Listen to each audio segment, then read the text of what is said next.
आज कितनी तारीख है? 14 नवंबर। ठीक है, बाल दिवस है, इसी पे चर्चा करें। जी मैम। किसका जन्मदिन है? जवाहरलाल नेहरू। पंडित जवाहरलाल नेहरू। ये आम व्यक्ति थे या स्पेशल थे? स्पेशल। इनकी स्पेशल क्यों बनाया गया ये? क्योंकि ये हमारे भारत के प्रधानमंत्री कब? 1947 से 1964। क्लियर? लगभग 17 साल ये क्या थे भारत के? प्रधानमंत्री थे। लेकिन सबसे इम्पोर्टेंट चीज, ये स्वतंत्र भारत के कौन से पहले प्रधानमंत्री थे? कैसे थे? स्वतंत्र भारत के पहले। क्लियर? कोई डाउट? अब हम समझेंगे कि ये जो है प्रधानमंत्री तो बहुत सारे हुए, ये स्पेशल क्यों है?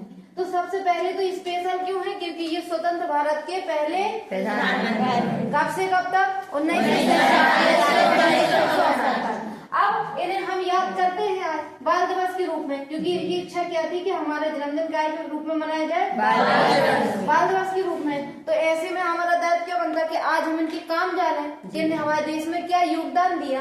तो जब 15 अगस्त 1947 को देश आजाद हुआ, उसके बाद इनको प्रधानमंत्री बनाया गया। तो इसके पहले इन्हें अपनी पृष्ठभूमि कुछ ऐसी बनाई होगी कि इनका चयन प्रधानमंत्री के तौर पे किया गया।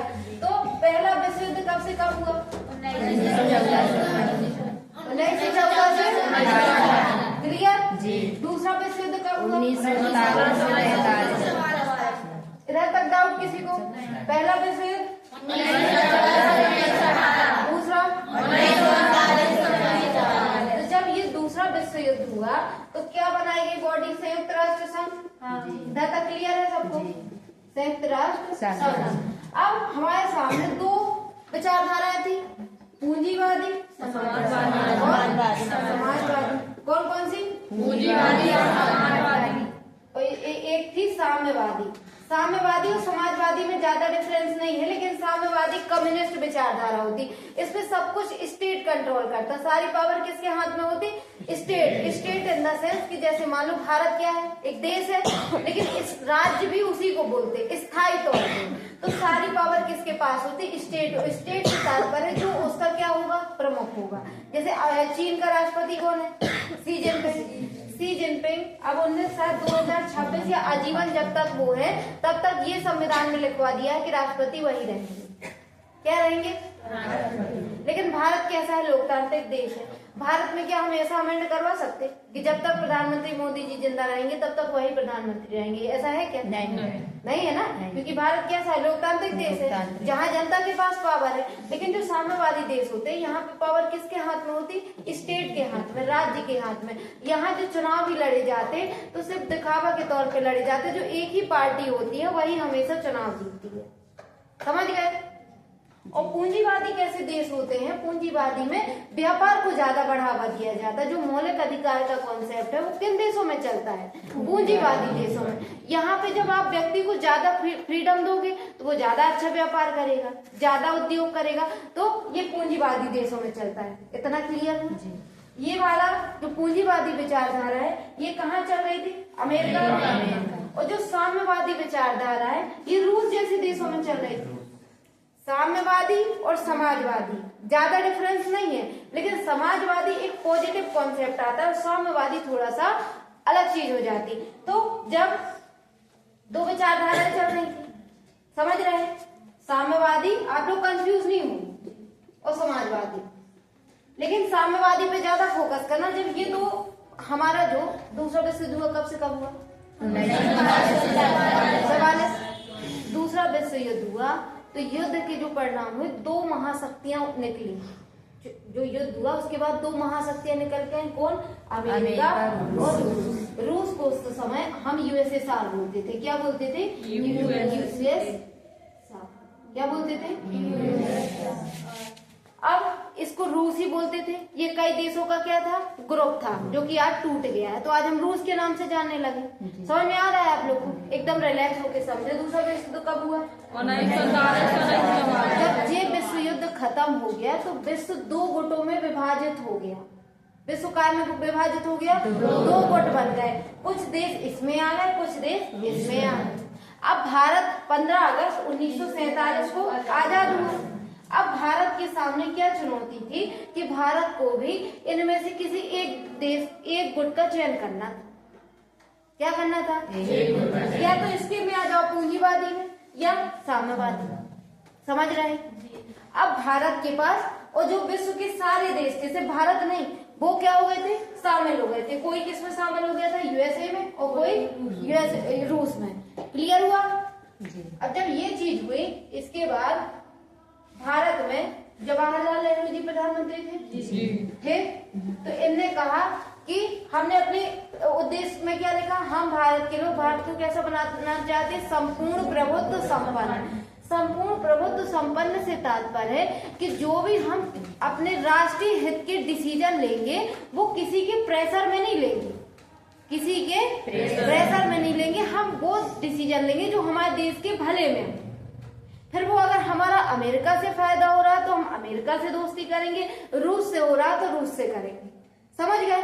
हम किसी पे क्या नहीं रहेंगे? प्रेशर में। लेकिन अगर आप इनमें से किसी एक गुट में शामिल हो जाओगे तो आपको उस देश की फिर विचारधारा को मानना पड़ेगा कि नहीं? उसके प्रेशर में आ जाओगे।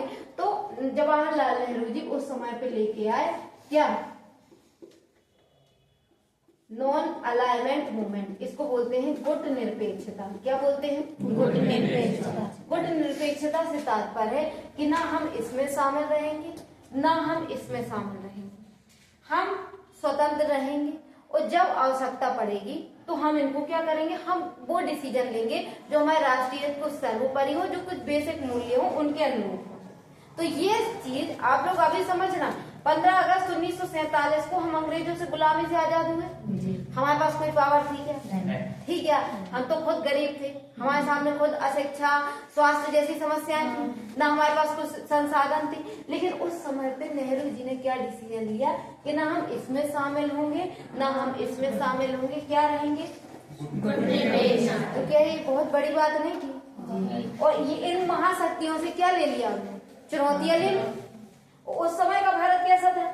अशिक्षा, बेरोजगारी चरम पे थी। तो सबसे ज्यादा योगदान किसका था गुट निरपेक्षता में? नेहरू।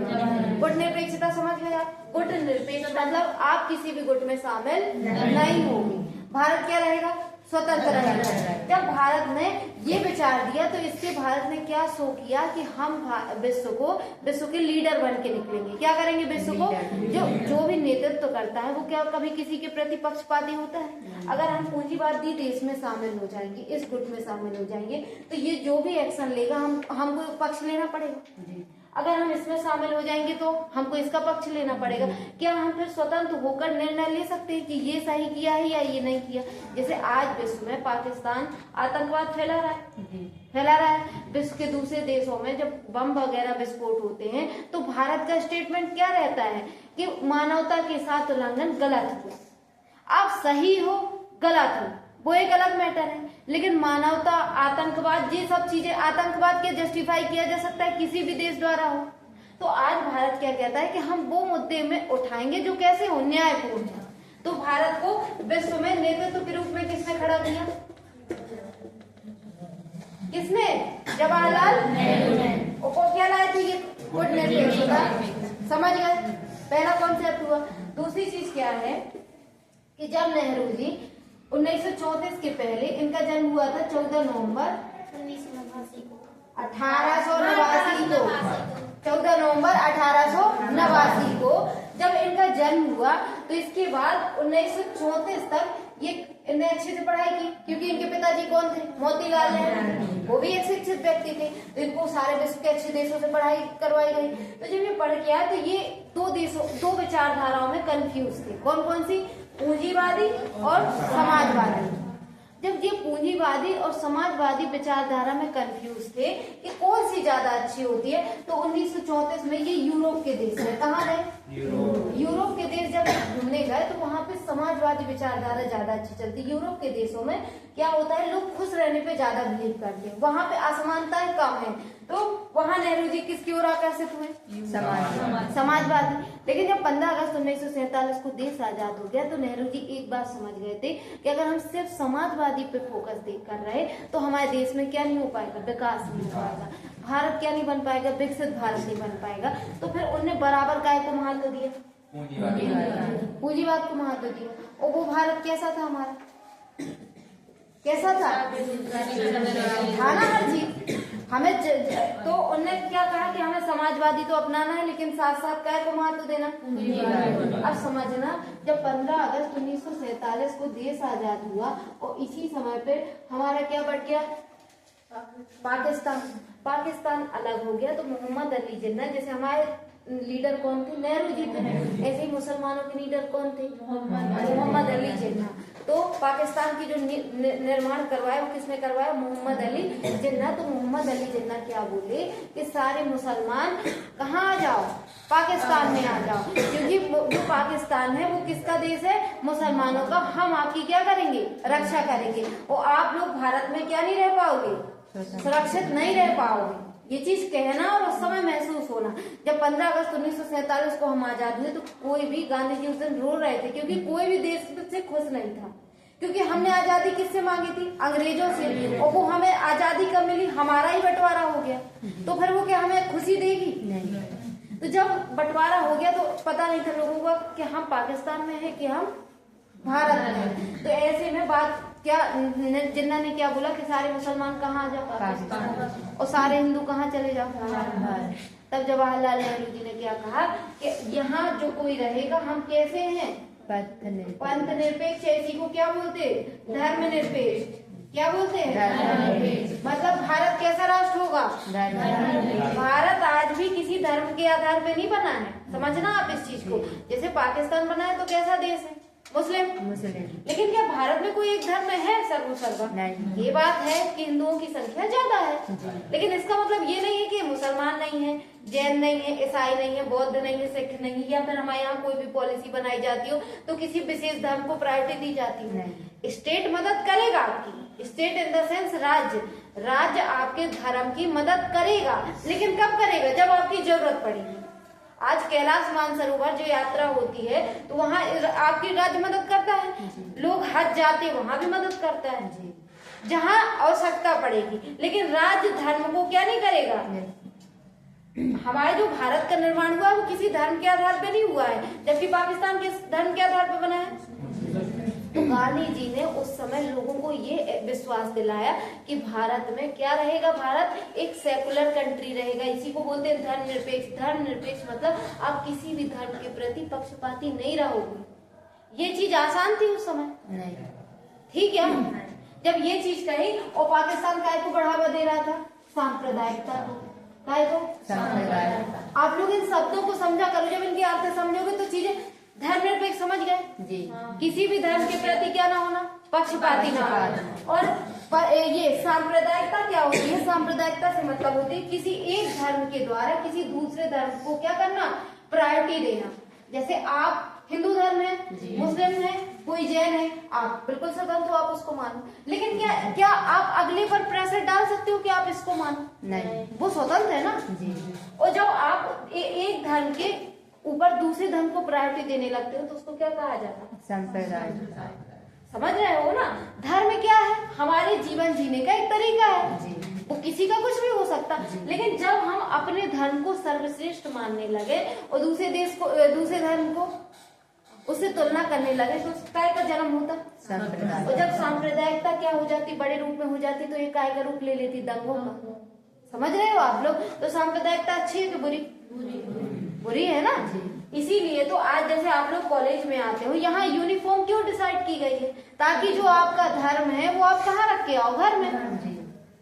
यहाँ किसी कॉलेज में आपके धर्म की जरूरत है क्या, नहीं। वो एक हमारा जीवन जीने का तरीका है जो हमारा स्वीकार हो। हमारा अनुच्छेद 25 क्या कहता है, आप अंतरात्मा के आधार पे किसी भी धर्म को क्या करो, अपना फ्री हो।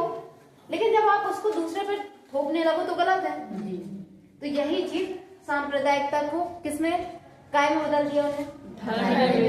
आप लोग कॉन्सेप्ट समझ पा रहे हैं, ये किसकी देन है, जवाहरलाल नेहरू की। अब जब देश आजाद हुआ 15 अगस्त 1947 को, तो देश के सामने चुनौतियां क्या थी, अशिक्षा जी। जब पहली बार हमारे यहाँ 1950 में सुकुमार सेन जी भारतीय निर्वाचन आयोग थे, तो उनको कहा गया कि आपको इस देश बेटा बात नहीं कर, इस देश में चुनाव कराना है। क्या करवाना है? चुनाव करवाना है। तो आधे से ज्यादा लोगों को अपने नाम पता नहीं थे। क्या नहीं थे? अब नाम पता नहीं थे तो आप जो वोटर लिस्ट बनाओगे एक ही नाम से 10 व्यक्ति आ जाएंगे तो क्या चुनाव पारदर्शी तरीके से हो पाएगा? तो जब भारत ने लोकतंत्र को अपनाया, काय को अपनाया? लोकतंत्र को अपनाया, तो दुनिया में हंसा जा रहा था कि ये देश कैसे कर लेगा, ये देश कैसे लोकतंत्र अपने देश में अपना सकता है, क्योंकि यहाँ की जनता शिक्षित है नहीं। आप जो लिस्ट बनाओगे वहां लोग पढ़े लिखे, उनको अपना नाम पता नहीं है, वो वोट डालने आएंगे तो क्रॉस हो जाएगा ना। एक ही व्यक्ति जो होगा 10 नाम का एक व्यक्ति होगा तो क्या पारदर्शिता आ पाएगी? तो पहली बार जब हमारे भारत की स्थिति ये थी, कब? 15 अगस्त 1947 के बाद जब 1950 में पहली बार लिस्ट बनाई तो सुकुमार सेन जी जो पहले निर्वाचन आयोग थे तो उन्होंने क्या कर दी, 2-3 बार सूची रद्द कर दी, क्योंकि महिलाएं आ रही थी, वो क्या लिखा रही थी, कहीं मैं उसकी मतलब अपने बेटे का नाम लिखवा दिया या उसकी मम्मी, उसके वो हमारे पति हैं, तो इससे काम चलेगा क्या?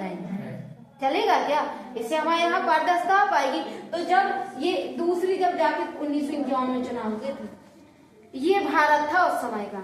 और लोकतंत्र को क्या भारत में क्या बोला जा रहा था कि भारत के लोग लोकतंत्र को मजाक उड़ाया जा रहा था। लेकिन आज जो हमारा निर्वाचन आयोग है ना, आज दूसरे देशों में निर्वाचन आयोग को बुलाया जाता है कि आप कैसे इतने बड़े देश में लोकतंत्र को सुनिश्चित करा पा रहे हैं, क्योंकि यहाँ जनता क्या थी? अशिक्षित थी। आज भी आप लोग चुनाव दिन जब वोट डालने जाते हो तो वहां पे कितने सिस्टम से काम होता है, कितने लोग वोटर वो मशीन जो होती है वो समझते हैं, समझते हैं क्या? आज भी अगर सिस्टम है, जागरूकता लाई जा रही, बहुत ज्यादा मेहनत की जाए। जैसे महिलाएं हैं, महिलाएं पहले वोट डालने जाती थी क्या? नहीं जाती थी क्या? आज हम क्या बनवा रहे हैं? पिंक वोटर केंद्र बनवा रहे हैं, लोगों में एक इंटरेस्टिंग चीज ला रहे हैं ताकि लोग क्या जाए, वोट डालने जाए। और हमारे देश में क्या सुनिश्चित करें? लोकतंत्र। क्या सुनिश्चित करें? लोकतंत्र। तो जब ये चीजें किसने करवाई? वो किसकी ओर आकर्षित थे? समाजवाद की। लेकिन वो समझ गए थे कि अगर हम सिर्फ समाजवाद के लिए काम करेंगे तो हमारे देश में क्या नहीं आ पाएगा? विकास नहीं आ पाएगा। तो उन्होंने कहे पे कैसा काम किया? साइंटिफिक। कैसे? वो साइंटिफिक और लॉजिक होके सोचते थे। कैसे सोचते थे? जैसे आज आपको इस क्लास में कहा जाए कि आपको हम सरपंच बना देंगे, आप चुनाव जीत गए, लेकिन आप सरपंच बन जाओगे और आप सोचोगे कि हमें क्या करना, गांव में लोगों को काम करना, लोगों के लिए। तो इसके लिए एक लॉजिक क्या है कि आपके पास पैसा होना चाहिए, पैसा होना चाहिए, साथ साथ आपके पास एक प्लान होना चाहिए। और जब आप उस प्लान को इम्प्लीमेंट करो तो उसमें सक्सेस भी मिलना चाहिए, क्योंकि आपके पास टाइम भी तो लिमिटेड है ना, 5 साल। और जनता कैसी है, गांव की अशिक्षित है, तो उनको भी समझ में आना चाहिए कि सरपंच कर क्या रहा है। तो ये कैसे थे? इनको समाजवादी मॉडल लुभा रहा था। समाजवादी तो समझ गए कि गरीबों को क्या करो, विद्यालय खुलवाओ, गरीबों के लिए कार्य करो, अमीरों से टैक्स लेके गरीबों को दो। लेकिन ये भी समझ गए थे, साइंटिफिक थे, वो लॉजिक थे, मतलब चीजों को दूर से भांप रहे थे कि ये चीज ज्यादा दिन नहीं चल पाएगी। इसलिए इन्हें काय को बढ़ावा दिया? उद्योग। बराबर मात्रा में किसने? तो इन्हें काय उतना ही काय को, टेक्नोलॉजी को। जो IIT खड़गपुर है ये 1952 में बना, किसके कार्यकाल में बना? नेहरू जी के। इसके बाद भाभा परमाणु अनुसंधान केंद्र, ये समझ गए थे कि देश का विकास तो हमें करना है, हमें गरीबी मिटाना है, लेकिन हमें क्या बनना है? पावरफुल भी बनना है। तो इन्हें परमाणु केंद्र की स्थापना की, भाभा परमाणु केंद्र। ये चीजें आप आज, जैसे आज हमारे यहाँ पे इंडिया में सबको भरपेट खाना मिलने लगा। ये तो क्या है कि अब पहले हमारे थाली में रोटी चावल एक बड़ी चुनौती थी, आज रोटी चावल हो गया तो आज घी चुनौती बन गई, कल के दिन कुछ और बनेगा। ये तो समय है, चलता रहेगा। लेकिन इसके साथ हमें अंतरिक्ष से भी तो कदम मिला के चलना। अगर अमेरिका जैसे देश अंतरिक्ष में आगे चले जाएंगे और हम ध्यान नहीं देंगे तो हम पीछे रह जाएंगे ना, रह जाएंगे कि नहीं? तो हमें क्या करना है? हमें टेक्नोलॉजी पे भी ध्यान देना, नवाचार पे। चीजें जैसे मान लो पहले जो चीजें, जैसे पहले मोबाइल नहीं था, आज के समय अगर आप मोबाइल जैसी चीज का उपयोग नहीं करोगे तो आप बहुत पीछे रह जाओगे कि नहीं? क्या आज आप सोचो कि डाक से भेज देंगे चिट्ठी तो कितने दिन में जाएगी? 4-5 दिन में जाएगी, उतने में आप कितने पीछे रह जाओगे। वही आप कॉल करके मैसेज करके चीज भेज सकते हो, तो इससे हमारा जीवन आसान बन रहा है ना। तो हमें चीजें जो अच्छी है वो अपनाना चाहिए। तो जब इनको समझ में आ गया था कि हमें समाजवाद के साथ साथ काय पे ध्यान देना है, पूंजीवाद पे भी, इसलिए इन्होंने काय को बढ़ावा दिया, उद्योगों को बढ़ावा दिया। लेकिन उस समय हमारे पास क्या थे, संसाधन कम थे। ये कहाँ की स्थिति चल रही थी, देश की। अब भारत देश में जब इन्हें समझ गए कि हमें अपने देश में काय को बढ़ावा देना, उद्योगों पे भी, लेकिन इन्हें लोहा कौन रहा था, समाजवादी मॉडल। इसीलिए ये क्या लाए, पंचवर्षीय योजना। किस देश से ली, रूस से। आप समझने लगे कहाँ से ली, क्योंकि यहाँ से क्या थे, प्रभावित। और जब आप किसी चीज को सोचो और उसको एक प्लान के तहत करो तो प्लान वाली चीज ज्यादा फायदा करती कि सोचना बस। जैसे ये पंचवर्षीय योजना लिया है, कहाँ से, रूस से। इनको इम्प्लीमेंट कौन कर रहा था, योजना कर रहा था कि नहीं, उसके अध्यक्ष कौन होते थे, प्रधानमंत्री, मतलब जवाहरलाल नेहरू। तो जब ये हमने 1951 से 56 तक जैसे एक टाइम पीरियड रख दिया कि हमें इतने से इतने में ये हमारा लक्ष्य हमें 10% कम करना, जब हमने इसको टाइम के साथ रख दिया तो हम फिर जब 56 हो जाएगा तो देखेंगे कितना काम हुआ कि नहीं। इससे एक हमें क्या मिलेगा, एक तो हम मोटिवेट होंगे। मोटिवेट क्यों होंगे कि हमने जैसे 10 का लक्ष्य रखा, अगर हम 6% भी काम कर पाए तो हमें अगला आगे बढ़ने के एक दिशा मिलेगी और कुछ नहीं से अच्छा कुछ तो काम होगा। तो पंचवर्षीय योजनाएं लाने का श्रेय किसको जाता है, समझ रहे हैं आप लोग जी। अब सबसे बड़ी चीज आजादी में अगर देखो, जो स्वतंत्रता संग्राम हुआ था 1929 में, कौन सा अधिवेशन हुआ था, 1929 में, 29 लाहौर। वहाँ पे क्या किया था इन्हें, उसकी अध्यक्षता किसने की थी 1929 में, जवाहरलाल नेहरू। और वो क्यों स्पेशल है, पूर्ण स्वराज लक्ष्य घोषित किया था। और उसके अध्यक्ष कौन थे, अध्यक्ष 1929 में जो लाहौर अधिवेशन हुआ था किस नदी के किनारे हुआ था, उसकी अध्यक्षता किसने की थी, तो वहाँ पे हमने अपना लक्ष्य क्या रखा था, पूर्ण स्वराज। समझ रहे जी। तो ये किसका योगदान था, जवाहरलाल नेहरू। 1929 में लाहौर अधिवेशन हुआ था जी। लाहौर अधिवेशन की अध्यक्षता किसने की थी, जवाहरलाल नेहरू जी ने की थी जी। और किस नदी के तट पर हुआ था, और यहाँ पे हमने क्या लक्ष्य घोषित किया, पूर्ण स्वराज। जब हमने ये किया तो इसी के कारण हम 26 जनवरी 1950 को हमने क्या किया, संविधान लागू किया। अब जो हमारे जो आजादी का आंदोलन हुआ था उसमें गांधी जी कैसे व्यक्ति थे, जो नैतिक थे, जिनके लिए नैतिक मूल्य सर्वोसर्वा थे। क्योंकि उन्हें जब 1920 में असहयोग आंदोलन चलाया था, लेकिन 5 फरवरी 1922 को चोरा चोरी की घटना हो गई थी, तो उन्हें क्या आंदोलन वापस ले लिया था। क्यों, क्योंकि उसमें हिंसा हो गई थी। तो गांधी जी कैसे थे, नैतिक व्यक्ति थे। लेकिन जवाहरलाल नेहरू लोग जैसे लोग कैसे थे, ये पढ़े लिखे, ये एक देश को नई दिशा देने वाले लोग जी। तो क्या नेहरू जी का जितना योगदान है, सरदार पटेल जी का जितना योगदान है, गांधी जी का, तो सभी जो नेता हैं, जो महान नेता हैं, वो इम्पोर्टेंट है कि नहीं। अगर किसी एक विचारधारा को थोप दिया जाए तो क्या देश हिटलर जैसा बन जाएगा कि नहीं, जर्मनी जैसा बन जाएगा कि नहीं। और एक चीज और थी इनकी जवाहरलाल नेहरू जी की कि उस समय पे जर्मनी में किसका शासन चल रहा था, हिटलर का। और फांसीवाद चल रहा था। फांसीवाद समझते हो, फांसीवाद से तात्पर्य होता कि एक ही व्यक्ति के पास सारी पावर होगा, एक ही व्यक्ति के पास सारी पावर। अब आप लोग को ये चीज सुनने में समझ नहीं आती होगी, जब एक ही व्यक्ति के पास सारी पावर हो जाती। आज मान लो हमारे यहाँ पे राष्ट्रपति है, किसी को मृत्यु दंड हो जाता सजा, लेकिन हमारा देश कितना सॉफ्ट है कि जिसको मृत्यु दंड भी हो जाता, उसके पास क्या पावर है कि वो राष्ट्रपति के पास एक बार क्या लगा सकता है, क्षमा याचना। हो सकता है राष्ट्रपति का मूड बदल जाए जी।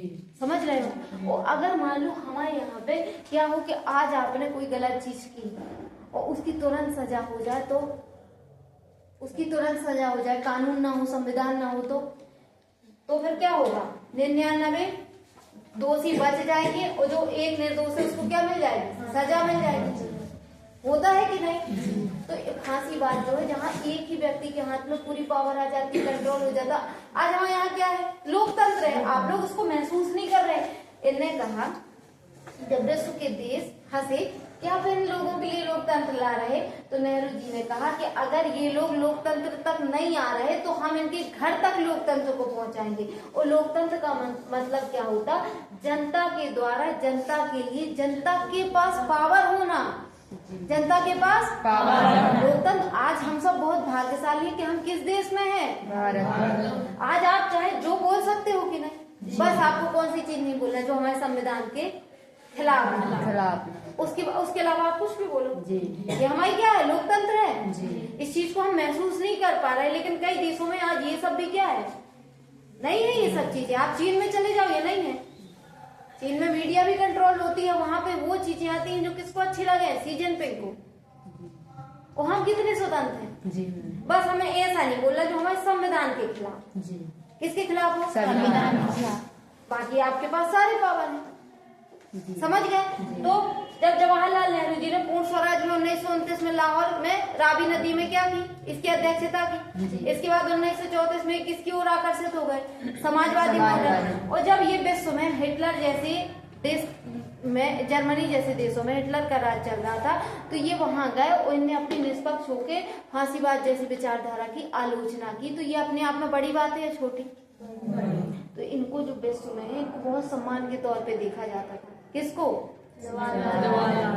समझ गए? अब 15 अगस्त 1947 को जब देश आजाद हो गया ना, हम सिर्फ इन पे फोकस कर रहे हैं, इसलिए इनसे जुड़ी घटनाएं बता रहे हैं।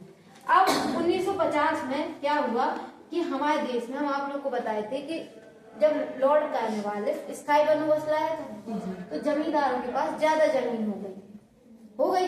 किसी के पास 1000 एकड़, किसी के पास 500 एकड़, और कुछ ऐसे लोग थे जिनके पास कुछ नहीं था। और हमें अपने देश में क्या लाना था? समाजवाद। जब हमें समाजवादी मॉडल अपनाना था, तो हमें जो जिनके पास जमीन थी वो किसको देनी थी? गरीब। ताकि एक समानता आ सके। आपके पास अगर 1000 एकड़ है, आप 100 एकड़ रख लो, लेकिन 900 एकड़ तो दे दोगे, लेकिन संतोष है नहीं किसी में, सबको क्या है? ज्यादा चाहिए। तो जब यही बात हुई तो कौन सा आंदोलन चलाया गया? भूदान आंदोलन। सुना किसी ने? भूदान आंदोलन चलाया गया। इसमें क्या कहा गया? इसको नेतृत्व किसने किया था? विनोबा भावे। किसने किया था? विनोबा भावे।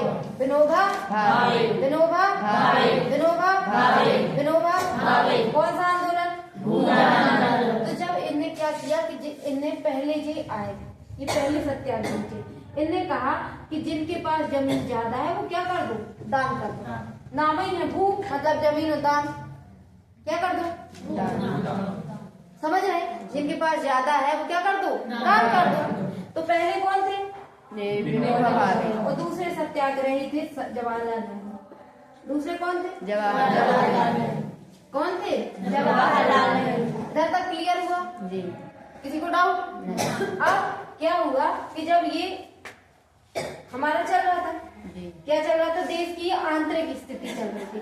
अब हम जब आजाद हुए तो उस समय चाइना जो है, चीन कब बना था?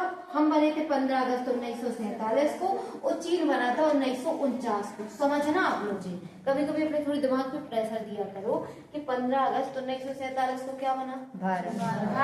और 1949 में चीन बना। हमसे पहले बना के बाद? आज कौन ज्यादा विकसित हो गया? क्यों? भारत क्यों? क्योंकि भारत में शिक्षा वहाँ नहीं रही हो, वहाँ भी तो अंग्रेज थे ना। वहाँ पे भी थे। आज से हम पूछ रहे, बताओ आप। नहीं रहे, क्योंकि वहाँ भी तो वो आजाद हुए थे ना। क्या हुआ जब चीन बना? कब? 1949 में। और इंडिया कब बन गया था? 1947 में बना। ये इसके बाद आजाद हुआ जी। तो इसके बाद चीन से हमारा क्या है?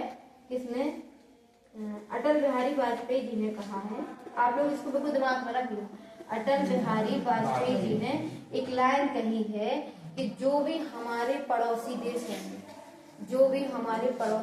होंगे, वो कभी हमारे मित्र नहीं बन सकते जी। जो हमारे पड़ोसी देश होंगे वो हमारे मित्र नहीं बन सकते। आप दूर नहीं जाओ, आपके पड़ोसी से आपकी कितनी भी अच्छी बनती हो, लेकिन वो आपका अच्छा नहीं चाहेंगे जी। इसका मतलब ये नहीं कि वो पड़ोसी बुरा है, इसका मतलब ये है कि दोनों के हित समान है दोनों के हित क्या है? समान। जैसे आपका घर है और पड़ोसी का घर है, वो अगला तीसरे का घर है, लेकिन आप दोनों के हित कैसे हैं? समान है। जो आपको चाहिए वो उसको भी चाहिए जी। और जो तीसरा है उसको मतलब नहीं है ना, तो वो आपका मित्र रहेगा। ये चाणक्य की भी नीति है, कौटिल्य की, कि जैसे जो आपका पड़ोसी होगा उससे आपकी नहीं बनेगी, लेकिन जो पड़ोसी के पड़ोसी होगा इससे आपकी बनेगी। कहो क्यों? क्योंकि इन दोनों की दुश्मनी होगी। ये समझा करो आप लोग। ये चाणक्य नीति दे के गए हैं। चाणक्य नीति में बताया गया है कि जो आपका पड़ोसी होगा जी। उससे आपकी नहीं बनेगी, लेकिन जो पड़ोसी का पड़ोसी होगा वो आपका मित्र होगा। जी। क्यों? क्योंकि इससे आपकी बन नहीं रही और इसकी इससे नहीं बन रही, तो तुम दोनों क्या होगा? मित्र का वो दुश्मन का दुश्मन दोस्त होता है। जी। समझ गए? जी। देखो ये चीजें हमारे जीवन में है, ऐसे देश में भी ये लागू होते हैं। तो जब हमारा चाइना बना, कब बना? 1949 में बना। तो क्या भारत चाइना मित्र हो सकते थे? नहीं। क्योंकि दोनों के हित समान है। दोनों के हित क्या है? समान। अब जैसे ये है इंडिया, इसका मतलब ये नहीं कि चीन बुरा है या भारत बुरा है, लेकिन एक चीज गलत है कि पाकिस्तान आतंकवाद को, आज जो इंडिया और पाकिस्तान के बीच इतना बड़ा मुद्दा है वो क्या है? आतंकवाद। आज इंडिया और पाकिस्तान के बीच जो सबसे बड़ी समस्या है ना, भारत के लोग पाकिस्तान वालों से नफरत करते हैं, लेकिन यहाँ समस्या क्या है? और आतंकवाद एक ऐसी चीज है जो किसी की सगी नहीं है, जो किसी की सगी। जैसे आप सांप पालोगे, जी। सांप पालोगे, क्या ये सुनिश्चित कर सकते कि वो आपको ना काटेगा? बताओ ना। तो ये आतंकवाद ऐसी चीज है, इससे बचना पाकिस्तान को भी नहीं है। लेकिन आतंकवाद आज भारत और पाकिस्तान के बीच मुद्दा कौन सा है? आतंकवाद। इसलिए इन दोनों की नहीं पड़ती। और भारत बहुत सरल है, भारत बहुत सरल है, लेकिन भारत कब तक सरल है? जब तक हमारे देश के लोगों को नुकसान ना पहुंचे। क्या ना हो? नुकसान। और आज तुम आके हमारे लाल किला से आतंकवाद फैला के जा रहे या विस्फोट करके जा रहे, तो क्या भारत शांत रहे? नहीं। भारत कैसा देश है? सॉफ्ट देश है, एकदम सॉफ्ट देश है। लेकिन जब आप हमारे लोगों को परेशान करोगे, हमें छेड़ोगे, तो जवाब तो देना पड़ेगा। जी। देना पड़ेगा कि नहीं? तो जब 1949 में चीन बना, अब समझना ये है चीन, कहाँ है? ये है, ठीक है। और ये है कौन? इंडिया। अब ये यहाँ से पूरी बॉर्डर किससे लगती है? चीन से लगती है। अब यहाँ का ज्यादा पोर्शन भारत भी लेना चाहेगा और चाइना भी लेना चाहेगा कि नहीं? और ये कब? यहाँ पे मैकमोहन रेखा है, भारत और चाइना के बीच कौन सी रेखा है? और भारत और पाकिस्तान के बीच, भारत और पाकिस्तान, जैसे ये लाइन बनी कि ये भारत है और ये पाकिस्तान है, तो इस रेखा को कुछ नाम दिया होगा। इसको बोलते हैं रेड क्लिफ। क्या नाम है? Red Cliff. भारत और पाकिस्तान के बीच रेड क्लिफ। भारत पाकिस्तान के बीच रेड क्लिफ। भारत पाकिस्तान के बीच सीमा रेखा रेड क्लिफ। और भारत और चीन के बीच मैकमोहन। भारत और पाकिस्तान के बीच सीमा रेखा का क्या नाम है? रेड। भारत और पाकिस्तान के रेड फोर्ट नहीं बेटा, रेड फोर्ट मतलब लाल किला है। भारत और पाकिस्तान के बीच कौन सी रेखा है? Red Cliff. ये उस समय पे अंग्रेज थे, ने डिसाइड की थी कि ये भारत और पाकिस्तान के बीच की रेखा है, इसलिए इसका क्या नाम है? Red Cliff. और इसका क्या नाम है? मैकमोहन। तो आप लोग समझना, भारत और पाकिस्तान के बीच की रेखा रेड क्लिफ और भारत और चीन के बीच की मैकमोहन। फिर से एक बार, भारत और चीन के बीच जो सीमा रेखा बनी है, कि इधर से भारत हो गया, इधर से चीन हो गया, उसको कुछ नाम दिया होगा, उसका क्या नाम? मैकमोहन। और जो भारत और पाकिस्तान के बीच रेखा है उसका रेड क्लिफ। अब समझना, जब हमारे यहाँ किसने शासन किया? अंग्रेजों ने। चीन में भी अंग्रेज शासन कर रहे थे, तो जो बॉर्डर डिसाइड की होगी वो किसने की होगी? अंग्रेजों ने। तो अंग्रेजों को आपसे मतलब था क्या? नहीं। था क्या कि ये न्यायपूर्ण था क्या? नहीं। जैसे आज हमारे देश में मान लो आपका कोई केस सुन रहा हो, कोई जज हो और वो भारतीय ना हो, तो वो भले सही डिसीजन दे दे, लेकिन आपकी विश्वसनीयता आएगी क्या? और मान लो वो आपका भारतीय हो और भले थोड़ा सा गलत दे दे, लेकिन आपको क्या लगेगा? हो गया अपने। जी। तो ये जो सीमाओं का निर्धारण किया किसने किया? अंग्रेज ने। तो ये अंग्रेज कैसे करके गए? उन्हें तो लाइन खींचना था, उन्हें ऐसी लाइन खींच दी।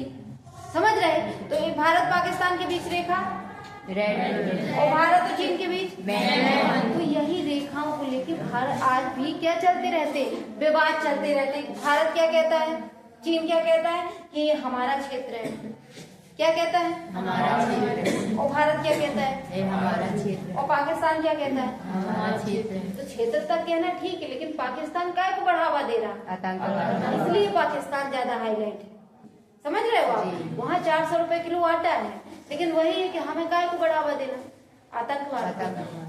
तो जब ये चीज हुई तो ये हम आपको बताए थे ना 7 सिस्टर्स, हाँ जब 7 सिस्टर्स बताए थे तो सबसे ज्यादा चीन काय पे नजर रखे, 7 सिस्टर्स। तो अरुणाचल प्रदेश देश नाम बताए थे राज्य, अरुणाचल प्रदेश को नेफा कहा जाता था पहले, क्या कहा जाता था नेफा। अब वो क्या कहता है चीन के अरुणाचल प्रदेश हमारा हिस्सा है, हम कैसे दे देंगे क्या, हमारा अनुसूची एक क्या है संघ और राज्य क्षेत्र जी है ना, हम ऐसे किसी को कुछ थोड़ी दे देंगे। नहीं, तो इसी बात को लेके क्या चलता रहता है, विवाद चलता रहता है। लेकिन जब पंडित जवाहरलाल नेहरू पहली बार कहाँ गए, चीन की यात्रा में गए, तो इनने चीन की कौन थे उस समय पे, पंचशील समझौता हमने बताया था ना, चाउल लाई थे शायद और जवाहरलाल नेहरू वहाँ के वो क्या थे राष्ट्रपति, इन दोनों के बीच क्या हुए समझौता हुए, 5 समझौता हुए, 5 पंचशील कहा जाता है। पहला क्या था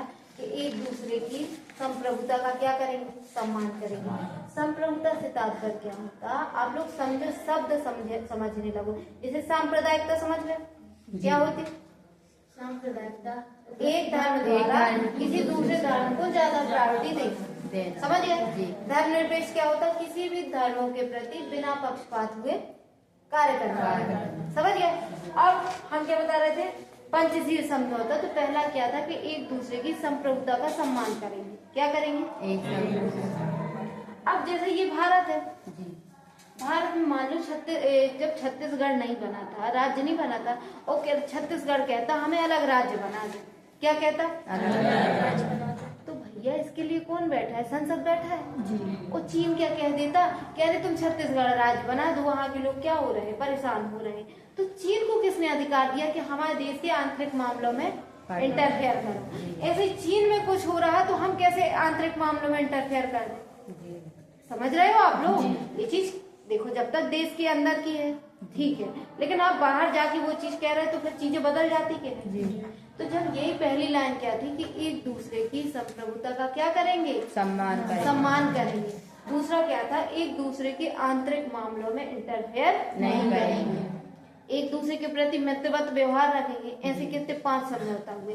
जब 5 समझौता हुए तो कौन सा नारा दिया गया, हिंदी चीनी भाई भाई। और पूरे यहाँ जब जवाहरलाल नेहरू जी चीन गए तो इनकी बहुत तारीफ हुई भारत में भी। लेकिन सरदार पटेल जी पक्षधर नहीं थे, काय के, चीन के, क्योंकि जब जो 1964 में चीन को काय की सदस्यता मिल गई थी संयुक्त राष्ट्र संघ में, काय की स्थायी सदस्य बना दिया गया था। और स्थायी सदस्य पास कौन सी पावर होती, नहीं भूल गए, वीटो पावर होती है। वीटो का अर्थ क्या होता है, मैं अस्वीकार करता हूँ। कोई भी, जैसे संयुक्त राष्ट्र में 193 देश है जी, और अगर एक जिसके पास 5 स्थायी सदस्य हैं जी, कौन कौन से, अमेरिका, फ्रांस और फ्रांस, ये 5 देश हैं। और एक और कितने 193 टोटल सदस्य हैं जी। और संयुक्त राष्ट्र संघ का महत्व ये है कि जो हमारे 2 विश्व युद्ध हुए जी, अब तीसरा नाम क्या ना हो, तीसरा युद्ध ना हो। और दूसरी चीज क्या है, शांति, विश्व में क्या हो, शांति।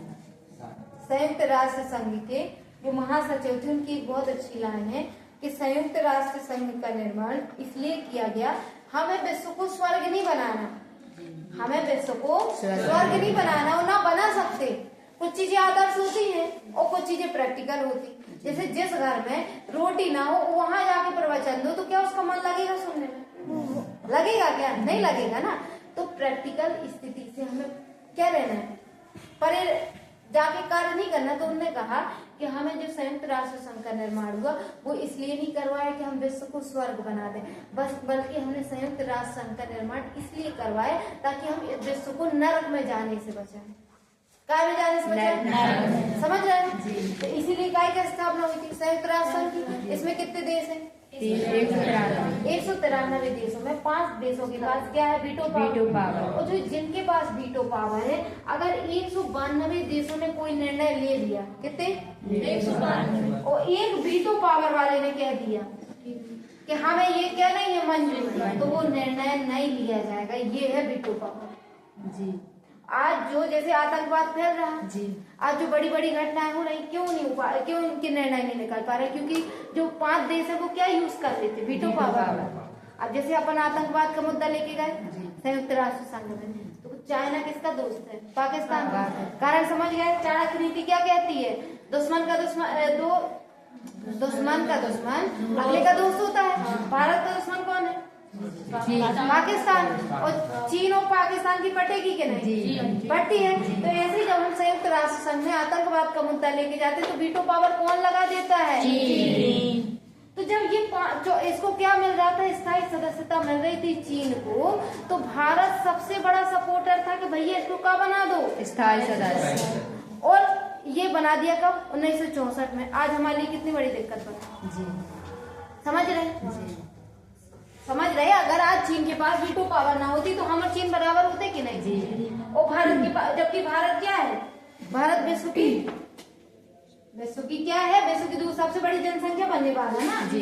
इसके बाद क्या हुआ? जब हमारे 1954 में पंचशील समझौता हो गए, कौन से नारे लगाए गए? हिंदी भाई। तो इसके बाद जब 1962 में चीन के जो सैनिक है कहाँ चढ़ के आ जाते? यहाँ पे चढ़ाई कर देते हैं। तो 1962 में भारत चीन युद्ध होता है जी। भारत चीन युद्ध होता है। तो नेहरू जी की क्या की जाती है? भैया आप तो क्या करके आए थे?